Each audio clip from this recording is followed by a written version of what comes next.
না, এটি জানেন একটি ন্যাচারাল ডিজাস্টার। তো আমাদের এখানে একটি শিশু মারা গিয়েছে, তো আমরা সেটি এসেছিলাম এবং শিশুটির মা সেও মারাত্মকভাবে আহত। মূলত একটি পরিত্যক্ত দেয়াল পড়ে মূলত এরা আহত হয়েছে। তো এই দেয়ালটি অনেক উঁচু ছিল এবং এই দেয়ালের মধ্যে কোনো ধরনের পিলার ছিল না।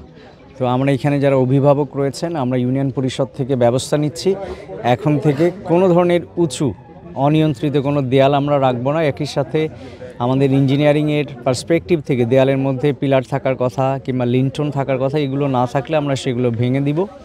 আর যে শিশুটি মারা গিয়েছে তার দাফনের জন্য আমাদের উপজেলা প্রশাসনের থেকে আমরা 22,000 টাকা তাদেরকে প্রদান করেছি। ওদের স্বপ্ন পূরণে পাশে থাকতে পেরে আমরা গর্বিত।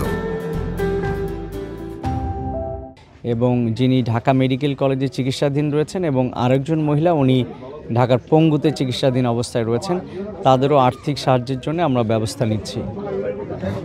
পরবর্তী আর কোনো পদক্ষেপ আছে?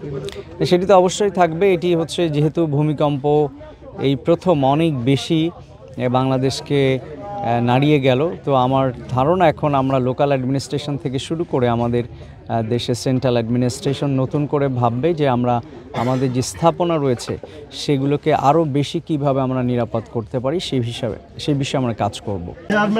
এটা ভেঙে ফেলতে হবে, এটা তো একটু রড একটা পিলার দেন না, রড দেন না, এটা যা জারি হোক, ঠিক আছে, এটা কনফার্ম ভেঙে দিতে হবে। না, আমরা যেটা এখন করব, ইউনিয়ন পরিষদ থেকে এগুলা ভিজিট করে যাদের যাদের এরকম প্রাচীর আছে ভেঙে ফেলবো। কারণ এত উঁচু দেখেন, এটা যদি এতটুকু হতো এরা বেঁচে যেত হয়তো। এটা ওই যে ওয়ালের নিচে এটা যখন পড়ছে তখন এটা নিচে পড়ে গেছে।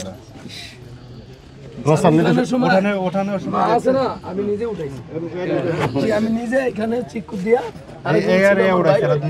দুই ভাই উঠাইছি বাচ্চা এভাবে মার কোলার মধ্যে। বাচ্চাটাকে এখানে রাখলে বাঁচানো যেত মনে হয়। প্রস্তুতি নিতে পারে না, একেবারে সময় তো কম, প্রস্তুতি নিতে পারে না।